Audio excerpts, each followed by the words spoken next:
A letter arrives from the dead, not in voice, but in ink smudged with secrets too dangerous to name. In its wake unfolds a trail of hidden codes, vanished truths, and a race against betrayal that reaches the very heart of power. What begins as a whisper from Madrid threatens to unravel a silence maintained at the highest cost. Before we begin, I'd love to know, where in the world are you listening from? And what time is it for you right now? Let me know in the comments below. The mystery begins now.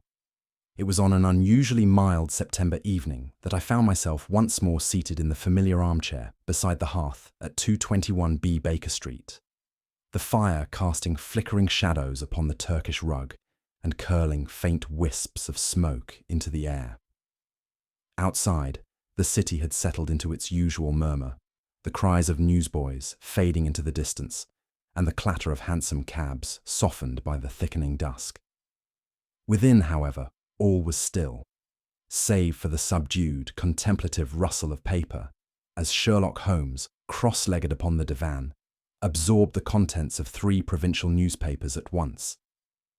He had not spoken for nearly half an hour, and I had grown accustomed to the silence, broken only by the gentle ticking of the clock upon the mantel and the occasional hiss from the coal grate. Holmes's pipe rested cold upon the table, untouched, suggesting that whatever preoccupied him tonight, it was of no trifling concern. I dared not interrupt him, for I had learned that his mind moved best in solitude, and when it did so, it was not long before revelation followed. Thus I waited, the calm before a deduction, as familiar and electric as a coming storm. At length, Holmes shifted, placing aside the newspaper and retrieving from beneath a stack of correspondence a single cream-coloured envelope, the flap of which bore an intricately pressed red wax seal, a crest unfamiliar to me but undoubtedly continental. He held it to the light, examining the subtle sheen upon the wax, and turned it gently between his fingers. "You observe, Watson," said he at last in that quiet tone which always preceded his most incisive analyses, "the remarkable tale that may be read from a single envelope." I leaned forward as he motioned for me to look more closely. "Note the quality of the parchment, thick, yet not coarse. Spanish manufacture, almost certainly from Madrid. The handwriting, rounded, formal, yet with a trembling curve in the descender of the Y, the mark of a man aged or ailing. And this seal, not a governmental mark, but an obscure family crest. Most telling, however, is this faint smudge just beneath the recipient's address. You see it?" I nodded, though I confess I saw very little. A trace of dusted saltpeter, common in Mediterranean coastal cities. This envelope was prepared by candlelight, hastily, and sealed with trembling hands. And most curious of all, it bears no return address, a mark of either secrecy or fear. Before I could reply, Holmes had already set it down, his sharp eyes glinting in the lamplight. "Something in this envelope is not what it seems, Watson. Of that I am quite certain." As if summoned by Holmes's declaration, a knock rang at the door, tentative yet firm.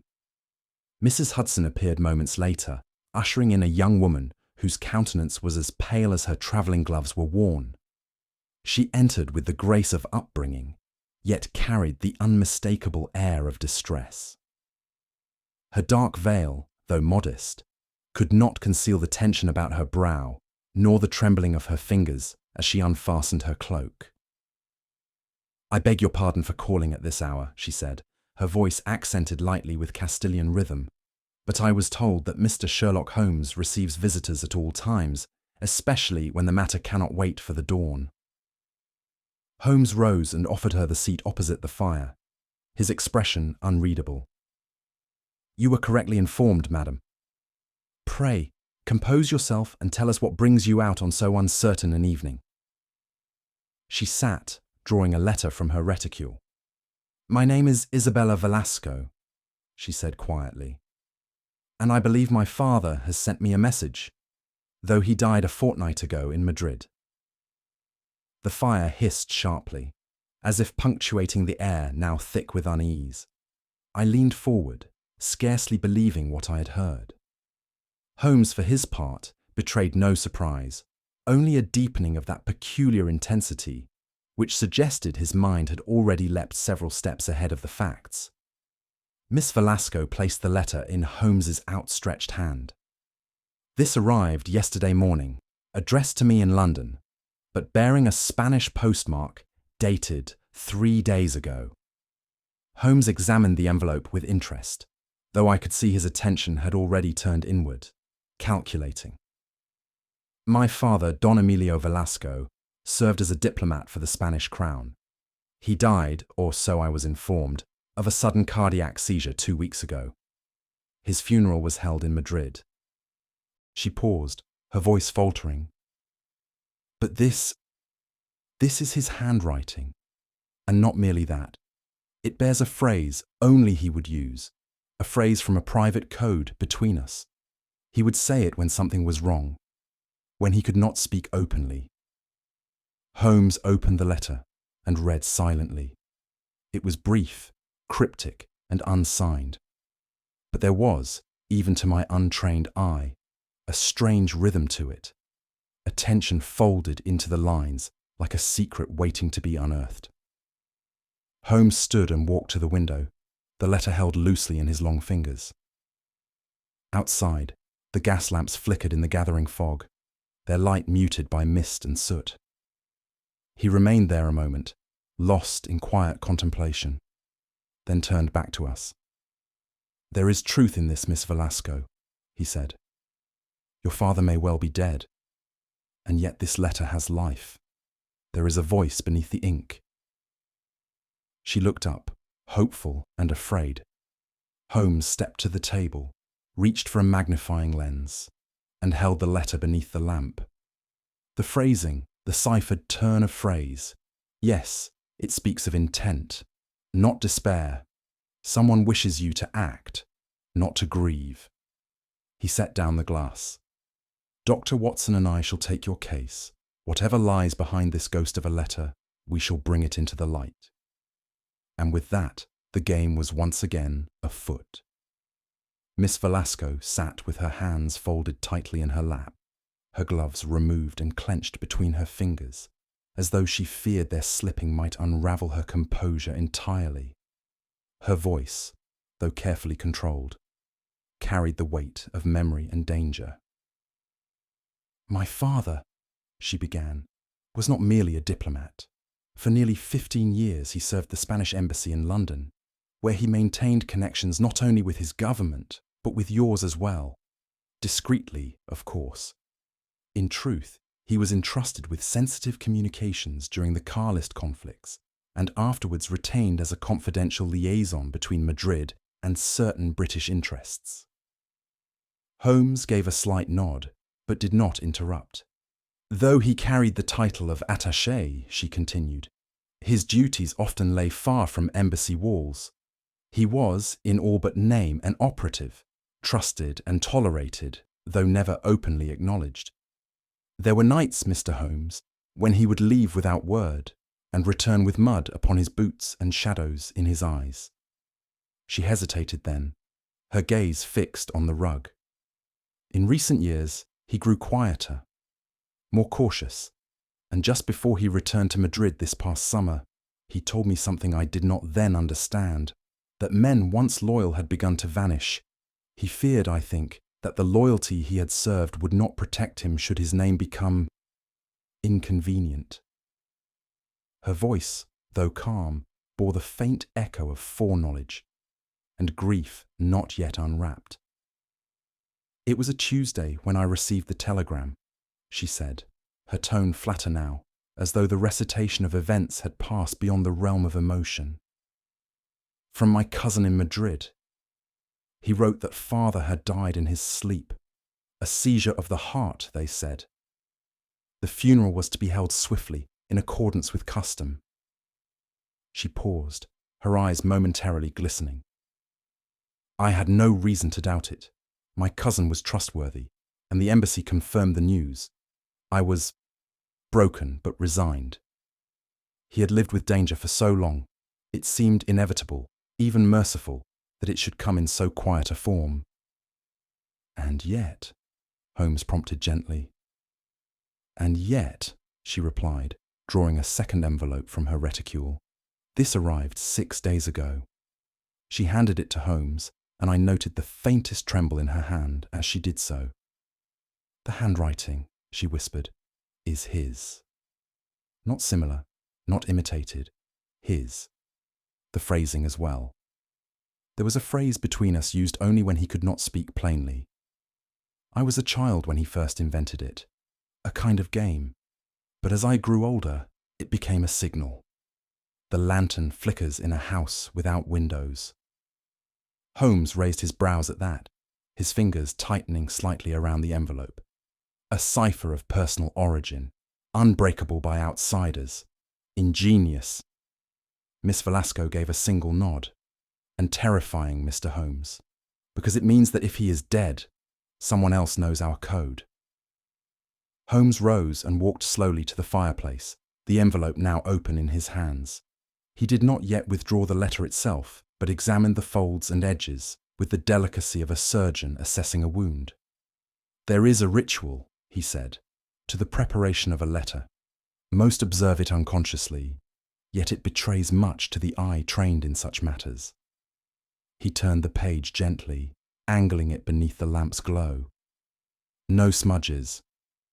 No hesitation in the stroke. The ink was recently pressed, but from an aged pen, the kind Don Emilio was known to favour. He glanced at Miss Velasco. And the phrase?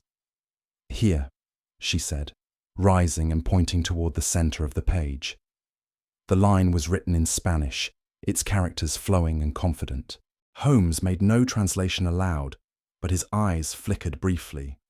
It is not merely a phrase, it is a key, he murmured. This structure, its placement, rhythm, the shift in syntax, suggests deliberate encoding, a cipher, likely embedded in language familiar only to a select few. He turned to face her.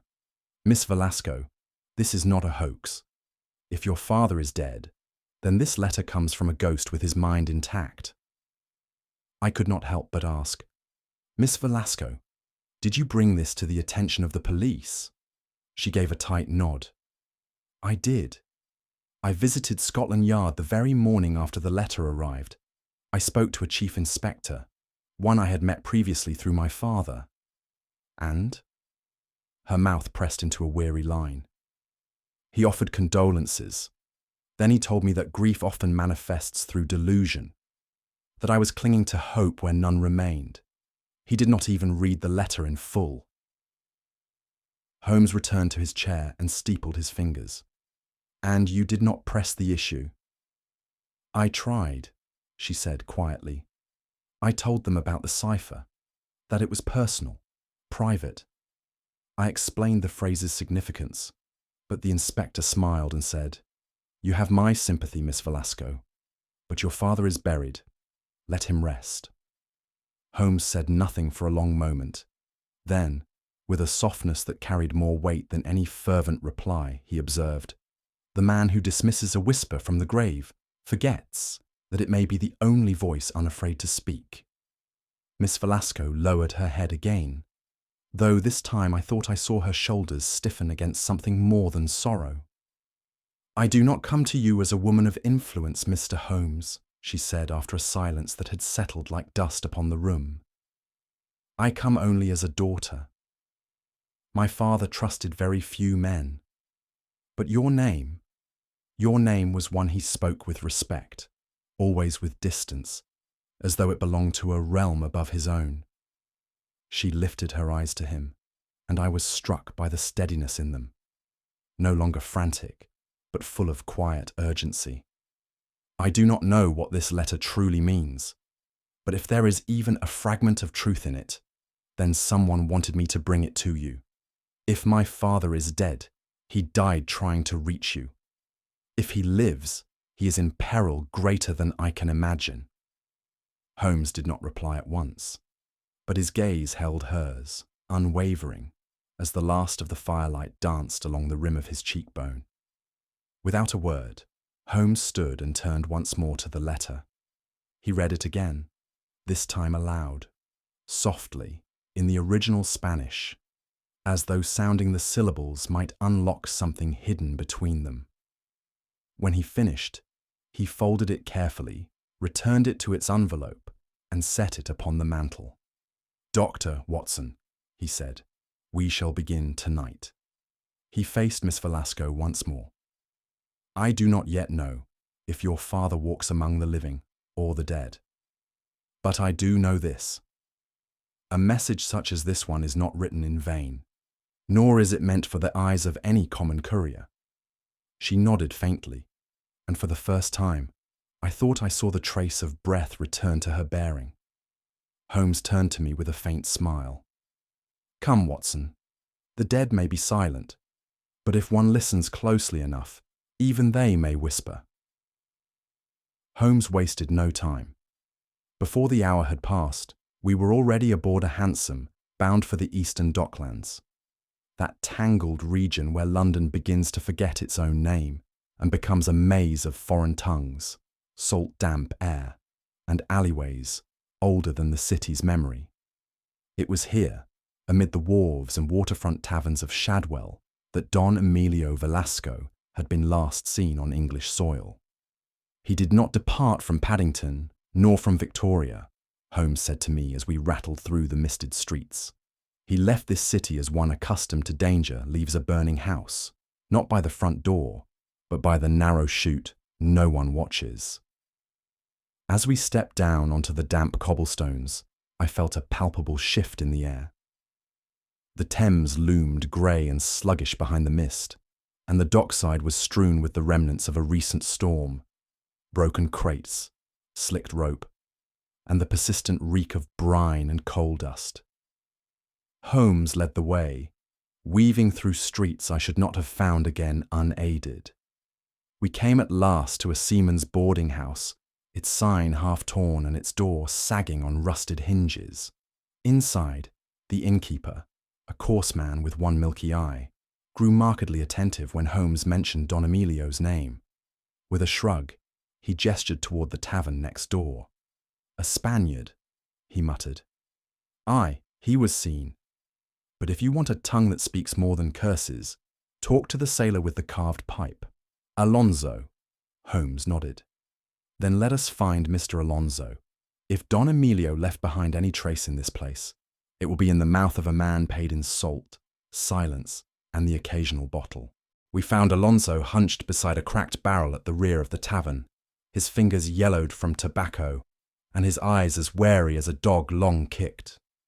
Holmes spoke to him in fluent Spanish, and the man's scowl slowly melted into cautious interest.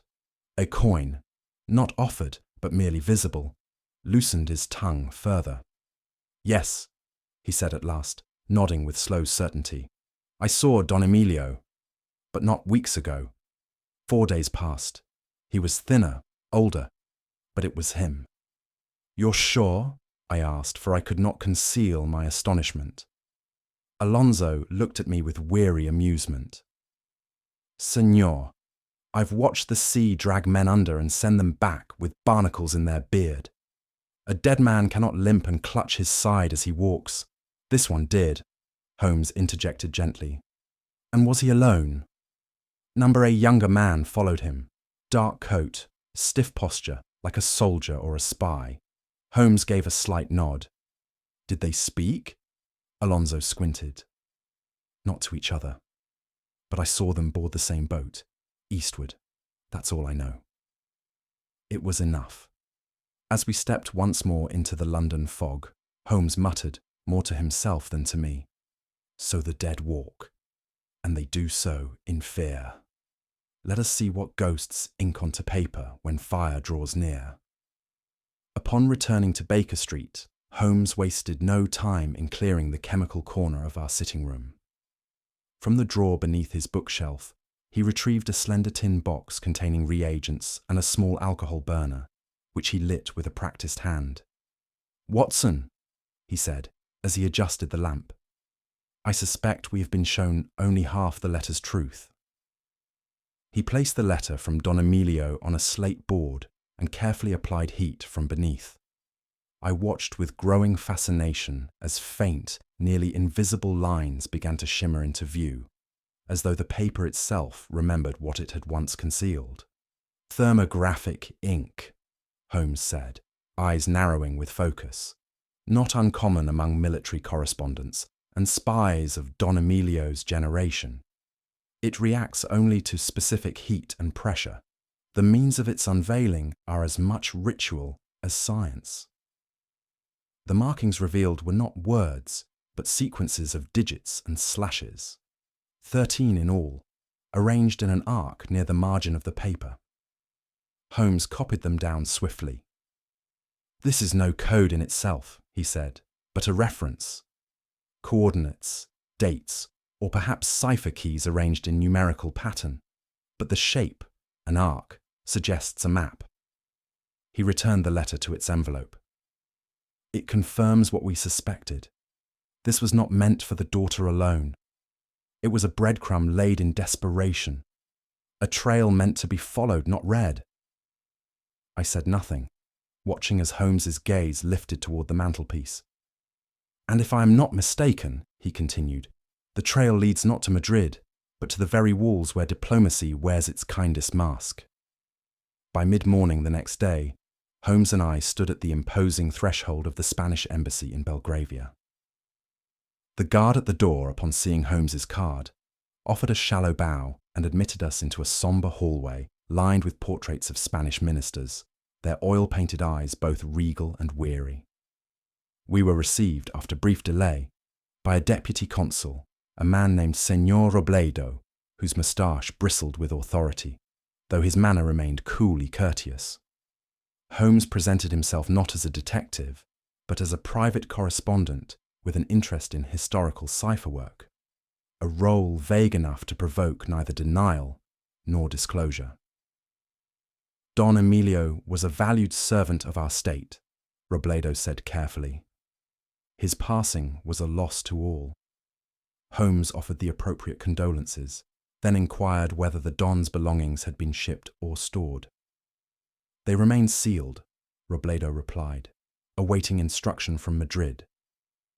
With tact and precision, Holmes requested permission to briefly examine the contents of Don Emilio's embassy study, purely to verify the presence of an academic artifact. After a long pause, Robledo acquiesced.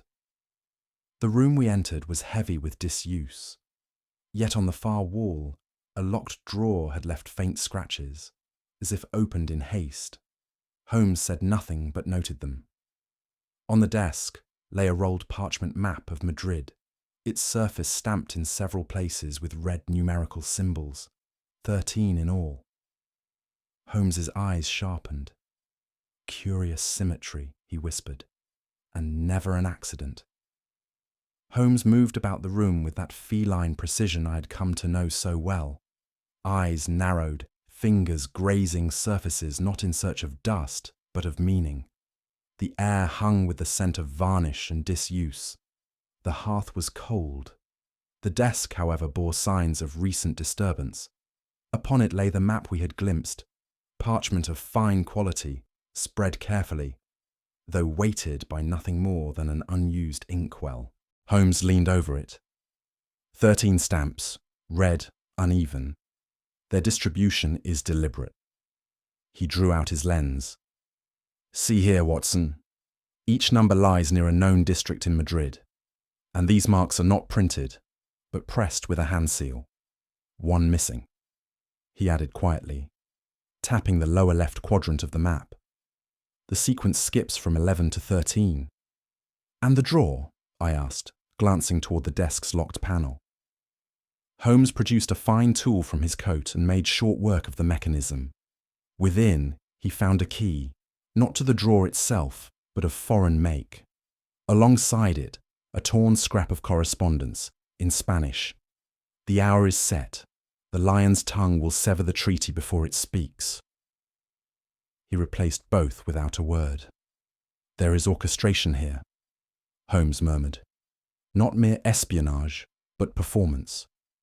The missing stamp, the missing link, lies not in Madrid, but in London, and I fear the final act approaches.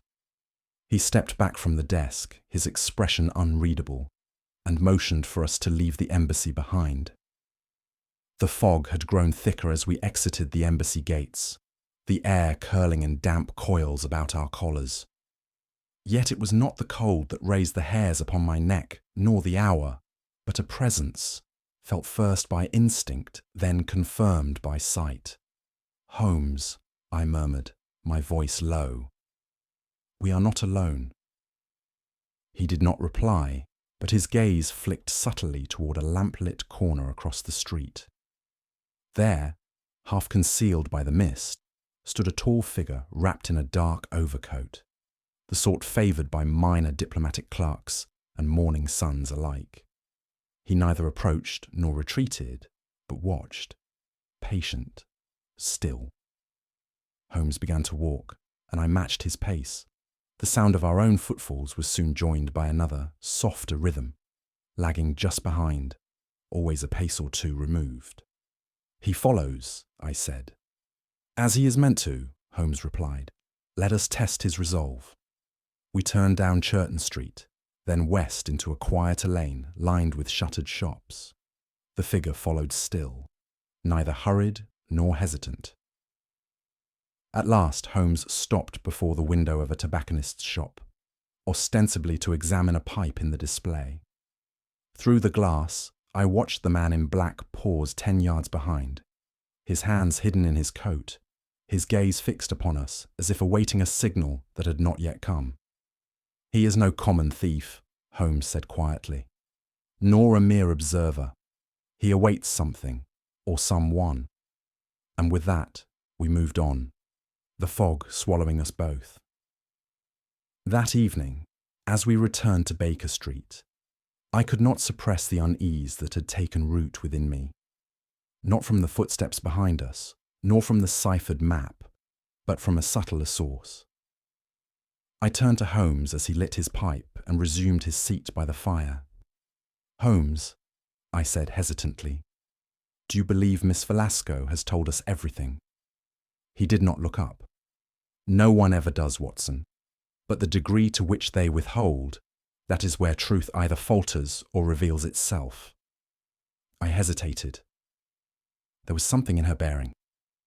Not deception precisely, but weight, as though she carries not only her father's fears, but her own as well. Holmes exhaled a slow stream of smoke. Indeed. I have considered that possibility. A daughter may carry a father's message, or his burden. Whether willingly or not, we shall soon discover. There was a silence between us then, not of disagreement, but of shared uncertainty. For the first time since the letter's arrival, I began to wonder whether Miss Velasco had come to us seeking protection, or penance. Outside, the fog coiled anew against the window panes, and within, I feared the truth was preparing to speak at last. Holmes had packed lightly, a single valise and the brown ulster he reserved for discreet travel. We stood together upon the platform at Charing Cross, the hiss of the engine shrouded by the morning fog and the murmurs of other passengers awaiting the Calais departure. You must remain in London, Watson, he said quietly, glancing down the length of the train. Miss Velasco is no longer merely a client. She is now a key in a lock we have yet to understand. I trust no one else to guard her. I protested, lightly, for I knew it would change nothing. Holmes offered me a brief smile. In Madrid lie truths too dangerous to be ferried through proper channels. And if Don Emilio still breathes, I must find him, before those who seek to silence him do. He paused, then placed a hand upon my shoulder. Guard the cipher, guard the girl, and above all, watch the shadows. Our adversary does not strike blindly. As the whistle blew and the train lurched into motion, I watched him vanish into the swirl of smoke and rail, my unease growing with every turn of the wheel that bore him toward danger. and away from the only eyes I trusted to see through it. Holmes arrived in Madrid under a name not his own, and with credentials as ambiguous as they were official. In the days that followed, his movements traced a path far from embassy parlours and royal boulevards. He walked the side streets of Lavapiés, lingered in libraries kept by political exiles, and conversed with the gatekeepers of memories long buried beneath revolution and dust. Don Emilio's name, when uttered in those circles, did not bring mourning, but silence. One man, a former translator for the Carlist court, confessed that Don Emilio had spoken of a final code, a key of keys, he had called it, something too dangerous to transmit, yet too vital to die with him. Another contact, trembling from age or fear, or both, swore he had seen the Don mere days before his death, speaking hurriedly to a figure cloaked in church robes. Holmes made no accusations. He merely listened, collected, sifted. He noted the way each path eventually pointed toward a name redacted from all records, and yet whispered in every wine cellar and candle-lit crypt, El León Silencioso, the silent lion.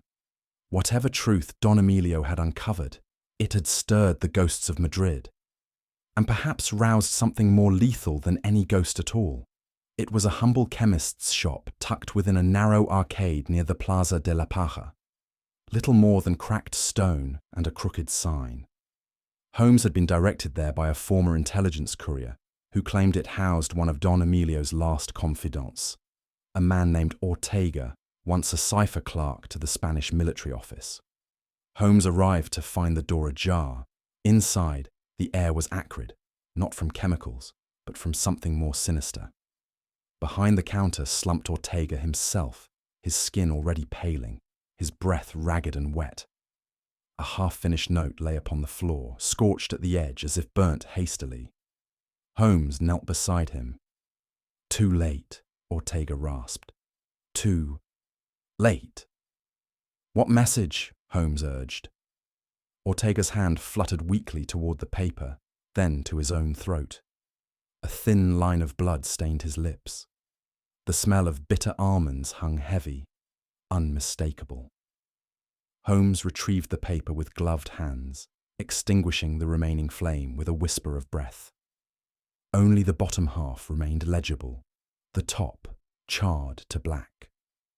Ortega's final breath was spent in silence. In that moment, Holmes knew this was not the work of old enemies, but of present ones, swift, watchful, and terribly near. Holmes studied the half-burnt telegram by the failing light of a lodging-house lamp. The wording was spare, but its urgency unmistakable. Must act before it is sent. The message must not reach London. Madrid no longer secure. No signature, no sender. He ran his fingers along the edge of the paper. The burn was precise, as if made deliberately to erase a name, a time, a location. A fragment of the ciphered threat now lay before him, and the timing confirmed his gravest fear. The attack on Ortega had not been reactionary. It had been preemptive.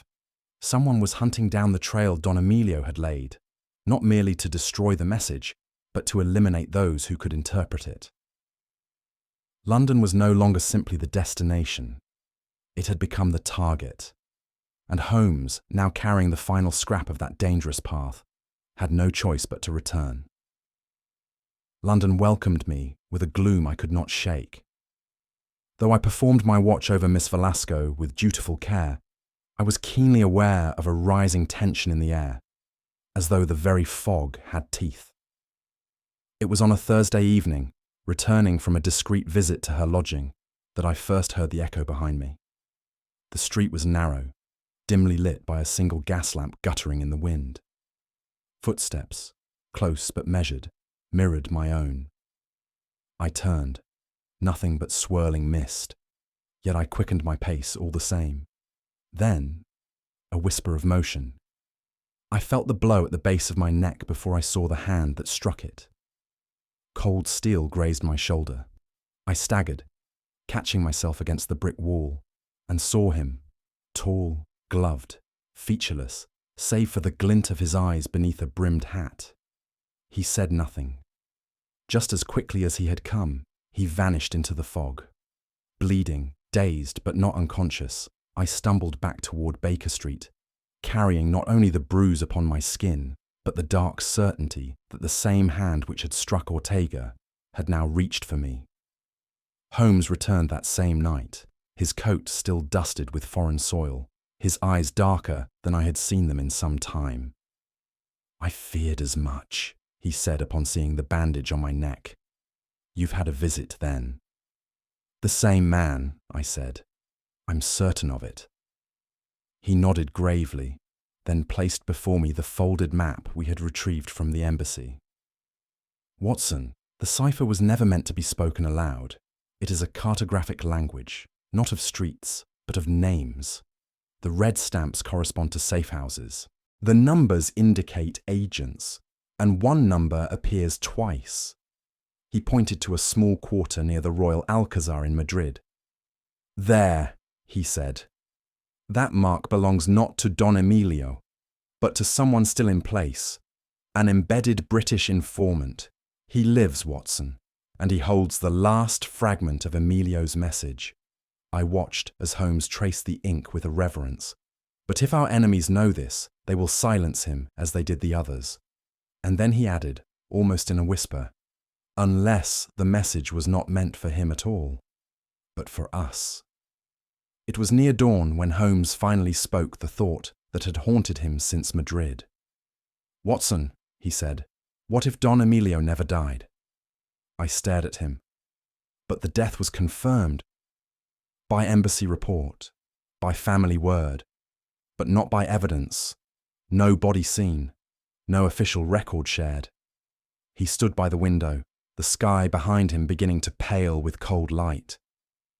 "What if he staged his own demise, not to escape death, but to escape treachery? What if his own network betrayed him, and he vanished into silence to finish what none else could?" He turned to me then, and his eyes held no triumph, only grim understanding. "If that is true, then he is either hiding from assassins or leading them astray. In either case, we are not hunting the ghost of a man." He picked up the map once more. "We are following the footsteps of one still very much alive." When I returned to Baker Street that evening, I was met not by Holmes, nor by the comforting glow of his lamplight, but by an absence that chilled me to the core. The front door had been left slightly ajar, the faintest draught stirring the hall rug as I entered. All was still. "Miss Velasco?" I called gently, but no voice answered. I mounted the stairs with caution, my footsteps uncharacteristically muffled. Her chamber door stood open. Within, the small valise she had kept by her bed remained untouched. Her gloves rested neatly upon the sill. The window was latched from within. There was no sign of struggle, no note, no farewell. It was as if she had vanished not with haste, but with purpose. I searched the house from cellar to roof but found nothing. Holmes had not yet returned from his final consultation, and I could only pray his absence had not intersected with hers in some darker design. The silence weighed heavily. There was an orderliness to her disappearance that struck me as unnatural. Not panicked, but deliberate. And for the first time, I began to wonder whether Miss Velasco had ever needed our help, or merely used it to vanish when the final cipher drew near. Holmes arrived less than an hour later, wind-bitten and grave. I ushered him wordlessly into the sitting room, where the untouched tea and open ledger bore mute witness to our unravelling certainty. "She is gone," I said. He glanced once toward the empty hallway, then turned to the hearth, withdrawing the creased map from his coat. "Then she knows." "Knows what?" "That the message was never for her." He unfolded the parchment upon the table. "There," he said, pointing to a faint stamp I had not previously noticed. Stamped not in red, but in a barely visible ink revealed only by heat. The The number was 13, its circle closed by hand rather than seal. Holmes laid beside it a torn scrap of the decoded telegram. Observe the coordinates and the time noted in Don Emilio's cipher. The same date, the same hour, and only one place in London bears that alignment. He turned to me with that electric clarity which presaged his most exacting deductions. The Royal Observatory, he said, Greenwich, and then, in a voice low and certain, if the Don still lives, he will be there, not by choice, but by imprisonment. And if not, then someone has gone to bury the final truth in stone. It was a strange and harrowing night. The moon swam behind a veil of broken cloud, and the silence across the heath was unnatural, as if even the wind dared not breathe. We reached the observatory shortly past 11, cloaked in shadow and silence. The gates had long since closed to the public, but Holmes produced a key given him by a friend of the director, and we entered without a sound. He led me past the exhibits, past the great dome, to a locked side door that descended toward the old foundation stones. There is a substructure here, Holmes murmured, used once to house astronomers and equipment, now long forgotten, save by those who need a place unseen. The lock yielded after brief resistance. We descended. The air grew damp. The brick narrowed. Then we found it, a wooden door, warped with time, barred only by a crude chain. Inside, a chamber no larger than a prison cell. And upon the floor, bound at the wrists, face hollow with hunger and beard unkempt, lay the shell of a man once known as Don Emilio Velasco. His eyes opened slowly. A flicker of recognition crossed them as Holmes knelt. "Holmes," he whispered. Holmes leaned closer. "Don Emilio, what was the message?" The old man's breath rattled. He drew Holmes close, and with the last vestige of voice, murmured, "The lion's tongue lies in your parliament." And with that, the light in his eyes dimmed and died. We remained kneeling beside him in silence, the weight of his final utterance pressing more than the stone above us. Holmes checked his pulse, though he already knew the result. I placed my hand upon the old diplomat's chest, still warm, but stilled. "He was silenced," I said, not as question, but as fact. Holmes nodded. "But not before he spoke. Even in death, the message lives." He drew a small envelope from Don Emilio's coat, sealed, unaddressed. "Left for someone." I took in the bruises about the wrists, the ragged boots, the stale smell of starvation. "He was held here for days." Holmes rose. "Not held, hidden, by those who feared the final line of his cipher would reach the wrong ears. And yet he gave it to us, to anyone who would listen." The phrase echoed in my mind. "The lion's tongue lies in your parliament." "It is not metaphor," Holmes said darkly. "There is a voice, a British voice, speaking betrayal from within the heart of our own government." We turned then, climbing the narrow stair in silence. The observatory above still tracked the heavens, indifferent to the grim truth buried in its depths. But we, who had heard the lion's tongue stilled, could not so easily look away.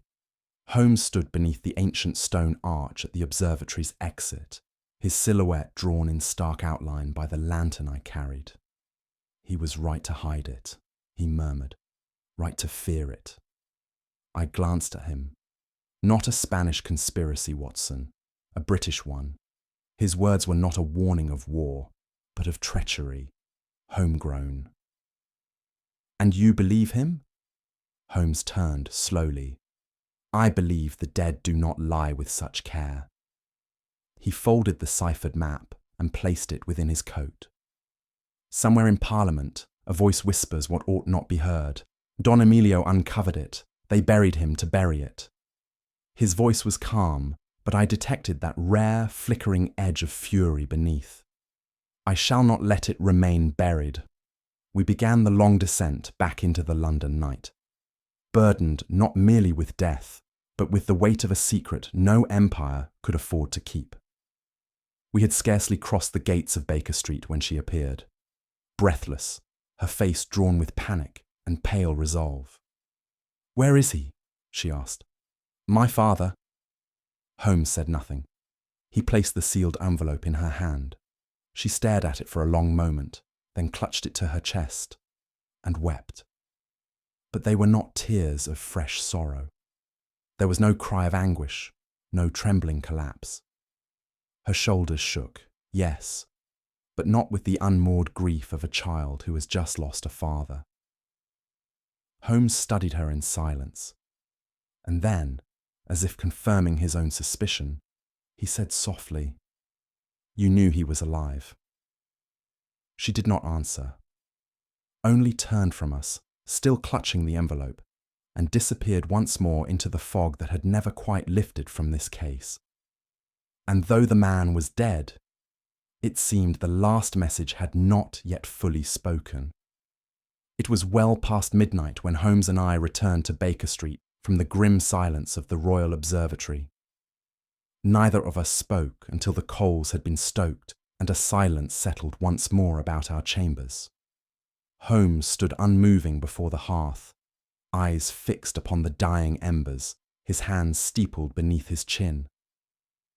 "She is not the victim, Watson," he said at last. I looked up from my armchair. "Miss Velasco?" "She is the courier. The mechanism, not the message." He turned slowly.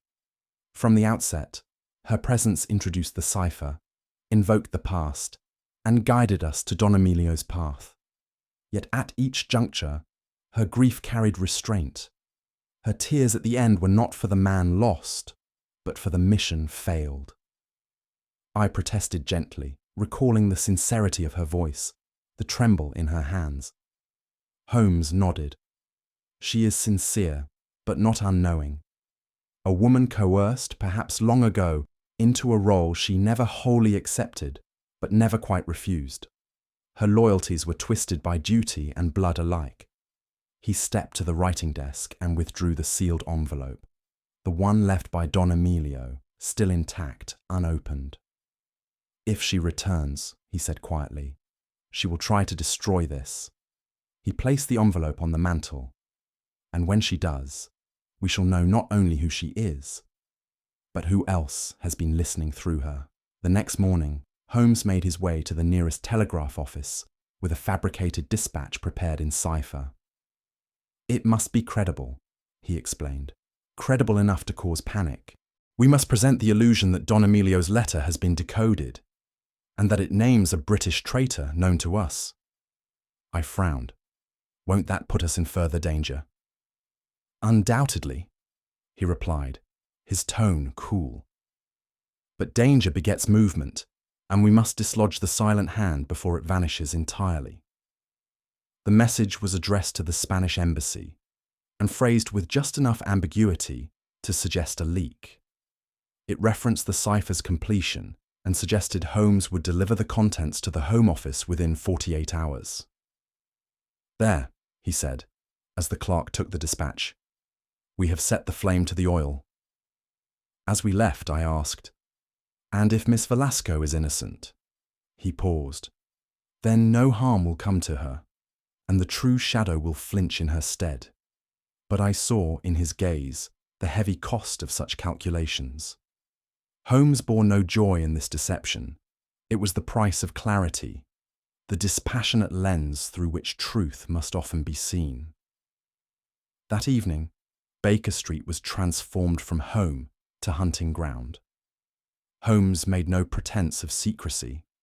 He placed Don Emilio's envelope, still sealed and untouched, upon the mantel in clear view. The fire burned low. The lamps were dimmed. He and I sat in quiet vigil, each of us nursing coffee gone cold and thoughts grown colder still. "Do not speak," he murmured. "Listen." And so we did. The hours ticked by with glacial resolve. A creak in the floorboards here, a shifting timber there. the ordinary language of an old house learning to hold its breath. At 11:30, Holmes gestured wordlessly to the door. I had locked it earlier, but the bolt now hung loose. No sign of forced entry, only quiet, calculated intrusion. He motioned for me to remain still. In the corner, beneath the cloak stand, he placed a mirror angled toward the hearth. Through its reflection, we watched. And then, at precisely midnight, a figure emerged in the dim corridor. She moved like a ghost, her breath shallow, her steps tentative. Miss Velasco had returned, but not to mourn, not to confess. She came to destroy. She reached the mantel with gloved fingers and paused. The sealed envelope lay before her like a relic, daring her hand. She stared at it, for a heartbeat, perhaps two, and then took it swiftly, retreating toward the fireplace. Holmes rose from his chair with ghost-like silence. "Miss Velasco," he said, and the words cut the room like a blade. She froze, turned, and the expression that met us was not guilt, but despair. Her eyes widened, not in shame, but in knowledge that the moment she had long deferred had finally come. "I must," she whispered. "You don't understand. It cannot be read." "It already has," Holmes replied. "And yet you would burn it still." She trembled. "You cannot know what it means." "You do," he answered, stepping forward. "And that is why you are here." He gestured toward the envelope. "Open it." With hands now shaking, she tore the seal, breath ragged. But when she unfolded the parchment, she gasped. There was nothing. No code, no letter, only a blank page. She stared at it as though it had spoken aloud. And in a way, it had, for she collapsed to the floor, undone not by its contents, but by its silence. Miss Velasco fell to her knees upon the hearthrug, the empty sheet crumpled in her grasp. Her sobs came unbidden, yet no longer guarded by the practiced restraint she had worn throughout our acquaintance. These were the tears of a woman who had lost more than a father, who had lost the illusion that her actions had been her own. "You knew," she choked, glancing up at Holmes. "You knew it was empty." He nodded solemnly. "And yet you came, which proved more than any letter could." She clutched the paper as though willing meaning into it. "He made me, years ago, before I understood. I carried messages I never read. I spoke names I never questioned." She looked at me then, and there was no malice, only ruin. "I thought if I destroyed it, I could end what he began, spare someone, spare myself." Holmes crouched beside her. "Truth cannot be burned, Miss Velasco, but it can be misused. You did not fail him by coming here tonight. You freed yourself."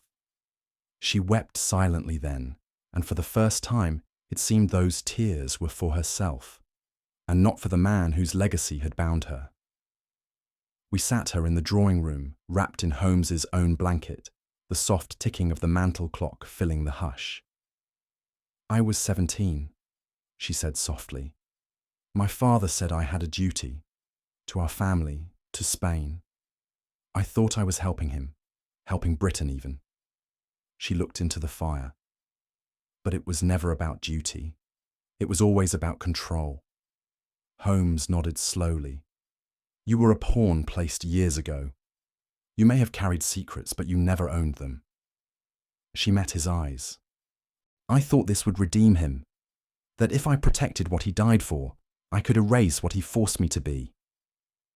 Holmes offered no condemnation, only the truth. "You cannot redeem a man by burying his deeds, only by exposing them." She fell silent again, and in that silence, the long shadow of Don Emilio Velasco at last seemed to lift, not by forgiveness, but by confession. It was 2 days hence when Holmes summoned us, Miss Velasco and myself, to a private chamber in the lower offices of Scotland Yard. Inspector Gregson, though no admirer of Holmes's methods, had seen enough in recent days to grant him an audience, albeit grudgingly. The room was spare, a single table, 4 chairs, and the sterile chill of official discretion. Holmes stood at the head of the table, his hands resting lightly upon a leather dossier. His expression bore none of triumph, but rather that peculiar solemnity which attended only the gravest of conclusions. "Inspector," he began, "the matter upon which we now speak stretches beyond nations, beyond protocols, and touches the very fabric of our security." Gregson nodded curtly, glancing at Miss Velasco, whose composure was brittle but steady. "She came to us," Holmes continued, "bearing a letter from a man long thought dead, Don Emilio Velasco. That letter, and its cryptographic residue, was not a cry of grief. It was a coded alarm, one that nearly passed unheard." I sat to the side, my notes untouched, my pulse quickening, as Holmes prepared to pull aside the final curtain. "Now," he said, opening the dossier, "allow me to recount the truth of Don Emilio's last discovery." Holmes unfolded a sheet bearing the ciphered remnants of Don Emilio's correspondence, the same symbols that had drawn us from Baker Street to the ruins beneath Greenwich. He gestured toward it with a calm gravity. "Don Emilio," he said, "was not merely a diplomat, nor a retired patriot of fading wars. He remained, until the last, a silent sentinel embedded within the turbulent correspondence between Madrid and London. It was there, in the diplomatic pouch, that he found it." Gregson leaned forward, his brow furrowed. "A pattern," Holmes continued, "of seemingly innocuous references, locations, titles, numerical annotations, disjointed, until he overlaid them against the movement of certain envoys and their destinations. What emerged was no less than the outline of an assassination plot, a British envoy scheduled for transfer to Tangier, whose death would rupture more than one treaty." Miss Velasco gasped softly, but Holmes did not pause. Don Emilio attempted to bring this knowledge to his superiors, but he quickly realized that the conspiracy was not only known, it was sanctioned or at least tolerated from within. Thus he turned to the only avenue left. He looked squarely at Gregson. He turned to us. "It was not illness that took Don Emilio," Holmes said, "but necessity. He faked his death, with the assistance, no doubt, of one loyal to him still, and vanished into the subterranean fringe of London, where only silence thrives." He turned to Miss Velasco, his voice gentler. "His message to you was never meant for comfort, my dear. It was a cipher within a cipher, intended to rouse suspicion, to set this machinery in motion." Gregson tapped his pen. "Then why not simply speak the truth?" "Because truth, Inspector," Holmes replied, "in such circles, is fatal. Don Emilio was marked. Every day he remained visible narrowed the path by which the message might survive. Disguising death allowed him the freedom to finish it and send it." I added quietly, "He trusted that Holmes would see through the smokescreen." Holmes offered no reply, but the tightness at the corners of his mouth told me all I needed to know. Holmes now turned to Miss Velasco, who sat with her hands tightly clasped, her eyes fixed on the floor. "You were meant to deliver the letter," he said softly. "But more than that, you were meant to draw me in, to ensure that I was committed before those behind the curtain could act." She looked up, stricken. "I didn't know. I swear it." "I believe you," Holmes answered. "But understand, you were chosen precisely because you believed, because your loyalty to your father, however conflicted, was incorruptible. They used that against you." Gregson shifted uncomfortably. "So she's innocent?" "She is neither wholly innocent nor entirely culpable," Holmes said. "She carried fire without knowing the fuse." Miss Velasco said nothing. The shadows under her eyes, the tremor in her breath, bore silent testimony to the toll exacted by such manipulation. In her grief, she had been a pawn. but in her defiance, perhaps, she had become something more. Holmes stepped aside and opened a second dossier, this one bearing the seal of the Foreign Office. There was one more piece, he said.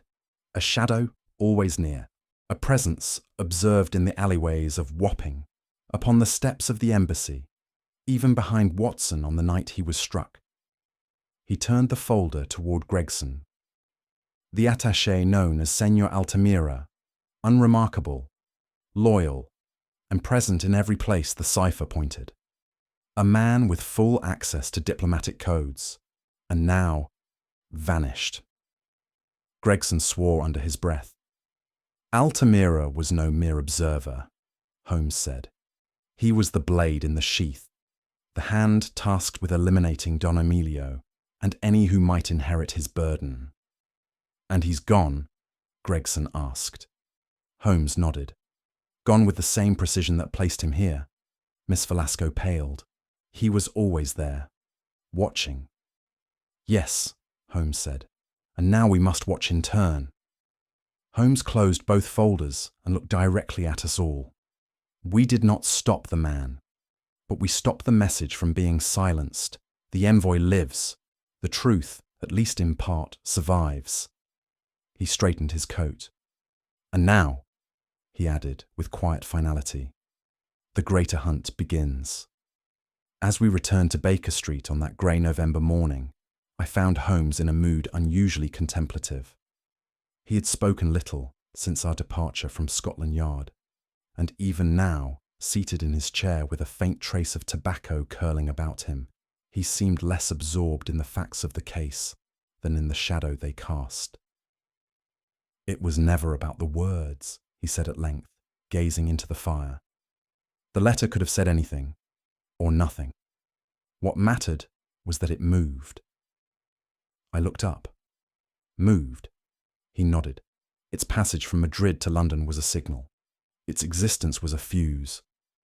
That envelope, in the right hands, did not need to be opened to be feared. He rose, his voice taking on its precise cadence. Don Emilio understood the psychology of betrayal. He knew that a message that might expose a traitor was more dangerous than one that did. That is why they hunted him, not for what he had written, but for what he might have written. I leaned forward, and that is why they used his daughter. Holmes gave a single grave nod. She was the courier, the decoy, and the lit match, all in one. It was the journey that mattered, Watson. The journey, and the panic it provoked. The fire gave a low sigh in the grate, as if mourning something deeper than secrets. Holmes took down a small ledger from the bookshelf, its spine unmarked, and its cover faded with age. He opened it not to read, but to place it gently upon the table, a gesture more symbolic than functional. There is someone, he said quietly, who read Don Emilio's intentions, not in letters, but in silences. Someone with access to both British and foreign channels. Someone who recognized the warning not by content, but by consequence. I sat back, the realization creeping upon me. You believe the threat lies within our own government? He met my eyes. I believe the message reached precisely the ears Don Emilio intended, and those ears were not in Madrid. But who? Holmes raised a hand. To speculate is to endanger further. Suffice it to say, when a shadow flees before it is named, it is not proof of absence. It is proof of guilt. He turned back to the window, where the fog pressed against the glass like an eavesdropper too cowardly to knock. The cipher is broken. The man is dead, and yet the danger lingers. For in Parliament's darkest halls, there is one who knew the lion's tongue and feared it. In the days that followed, there was no public inquiry, no trial, and no name etched upon the record. The truth, such as it was, remained interred beneath layers of protocol and unspoken understanding. Miss Velasco, at Holmes' urging, was quietly escorted to Southampton under the guardianship of a discreet agent from the Foreign Office. Her destination, we were told, was the coast of Brittany, a convent school posing as a finishing retreat, where troubled reputations went to vanish beneath the veil of reinvention. Holmes spoke not a word as she departed, though she turned at the threshold, her face pale but composed. "I never meant to deceive you," she whispered. "I know," he replied simply. She vanished into the morning mist without further farewell. No charges were brought, no names recorded, no medals offered. She left England not as a villain, nor as a hero, but as a silence that had nearly become a scream. There are cases, dear reader, which resolve themselves with a neatness most satisfying, where wrongdoers are unmasked, justice is served, and the world seems momentarily righted. This was not such a case. Long after Miss Velasco had disappeared from our lives, I found myself haunted, not by her deceptions, but by her sorrow. It was not the grief of a daughter for her father, nor of a woman caught in intrigue. It was the quiet devastation of a soul who had mistaken silence for safety, and found neither. One evening, I came across the crumpled blank page Holmes had used in his trap. He had tucked it among our case files, its creases forming a fragile cross. There had been no message, and yet it had spoken volumes. It had drawn forth betrayal, provoked confession, and perhaps, in its stark emptiness, allowed a woman to unburden herself at last. Holmes once remarked that the most damning truths are those that do not need to be spoken. I have come to believe he was right, for in the tears that Miss Velasco shed, not of grief, but of shame, I saw the purest admission a human heart can offer. It was some days after the affair had concluded, the fog once more thick about the eaves, the clocks ticking with the dull monotony peculiar to Baker Street. I sat alone before the hearth, pen in hand, attempting in vain to summarize the case in clinical terms, and failing. Holmes stood by the window, his silhouette framed against the dull orange glow of gaslight and soot-darkened panes. In his hands, he cradled the violin, not as an instrument of performance, but as one might hold a relic, a thing imbued with unspoken memory. Without warning, he lifted the bow and drew from the strings a low and mournful strain. Not music, strictly speaking, but something more primal, more haunting. It seemed to voice what neither of us had dared articulate, that justice, though pursued, had not been cleanly caught. The melody lingered, not upon the air, but within the soul. Holmes did not turn from the window as he spoke. His voice, when it came, was scarcely louder than the whisper of the strings. "Do you know, Watson," he murmured, "there are messages more dangerous than those proclaimed aloud. They do not shout in parlour halls nor ring from rooftops. They are silenced before their breath has warmed the paper." He paused, adjusting the tension of a string, his gaze still fixed upon some unseen horizon. "That letter," he continued, "could have been burned, intercepted, or discarded. But its existence was the tremor that disturbed the veil. Not its content, but its threat. Truth does not always arrive as revelation. Sometimes it comes as fear in the heart of the guilty." The violin fell silent. A final note, unresolved, drifted into stillness.